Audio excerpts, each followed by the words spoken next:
You are listening to article Taliban Friendship and the Exclusion of Indian Women on a quiet Friday afternoon in New Delhi. Inside the walls of the Afghan embassy, something happened that should never have happened, not in India, not in the world's largest democracy. The Taliban's acting foreign minister, Amir Khan Muttaqi, held a press conference attended by 16 journalists. Every single one of them was male. Not a single woman journalist was allowed to enter. This was not Kabul, not Kandahar. This was the capital of India, a country that prides itself on equality, democracy, and the constitutional promise of "we the people," which includes women. In living memory, this was perhaps India's first womanless press conference, and that too, hosted by representatives of a regime the world has condemned for enforcing gender apartheid.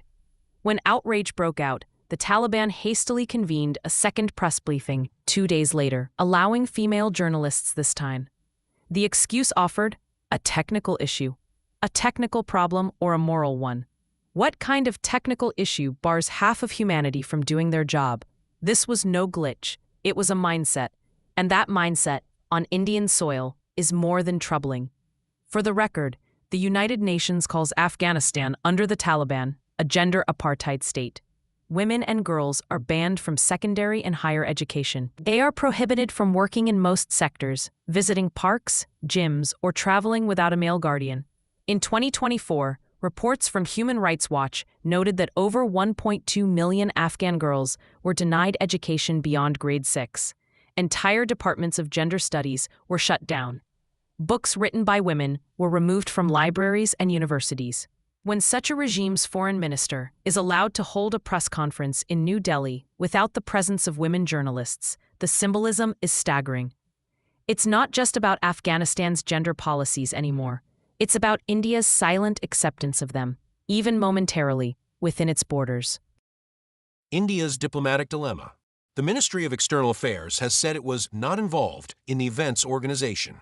But can the government of a democracy truly distance itself from what happens inside the embassy of a visiting foreign minister on Indian soil? India has not officially recognized the Taliban regime. Yet New Delhi has continued high-level discussions on security, trade routes, and humanitarian issues with Kabul. The logic is understandable: regional stability, countering Pakistan's influence, and protecting Indian projects in Afghanistan. But diplomacy cannot come at the cost of dignity. Strategic engagement does not mean moral blindness.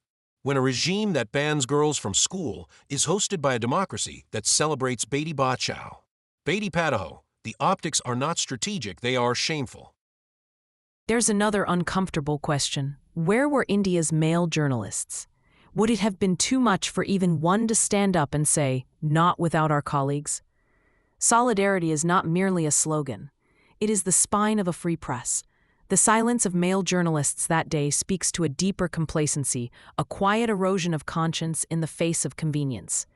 India's constitutional conscience.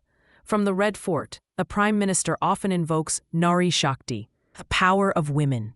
India worships goddesses, celebrates women's achievements, and enshrines equality in its constitution under Article 15.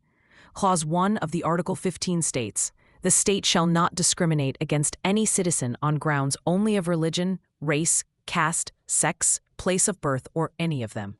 Clause 2 of the article states, "No citizen shall, on grounds only of religion, race, caste, sex, place of birth, or any of them, be subject to any disability, liability, restriction, or condition with regard to access to shops, public restaurants, hotels, and places of public entertainment, or the use of wells, tanks, bathing ghats, roads, and places of public resort maintained wholly or partly out of state funds or dedicated to the use of the general public." But all those words and laws mean little if, in the heart of Delhi, women journalists can be locked out of a press conference without consequence. The question is not whether India should engage the Taliban. It is whether India should engage them on their terms. When India mirrors even a sliver of Kabul's patriarchy, even by accident, it sends a signal to the world that gender equality is negotiable in the marketplace of geopolitics. Diplomacy with a soul.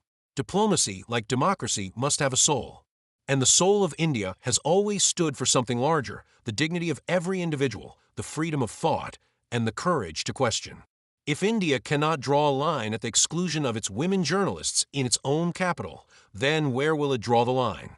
Foreign policy is not just about borders and strategy. It is about moral consistency. The strength of Indian democracy is not tested by those who visit its soil, but by how it responds to them and what it allows in its name. The next time such a visit is planned, someone, whether in the Ministry of External Affairs or in the Press Corps, must ask a simple question. If Indian women cannot enter the room, should the event even take place? Because the test of a nation's conscience is not in how loudly it speaks about women's empowerment, but in how quietly it refuses to compromise it. In the end, it's not just a press conference that took place. It was a moment when India's democratic conscience stood outside the gate, waiting to be let in.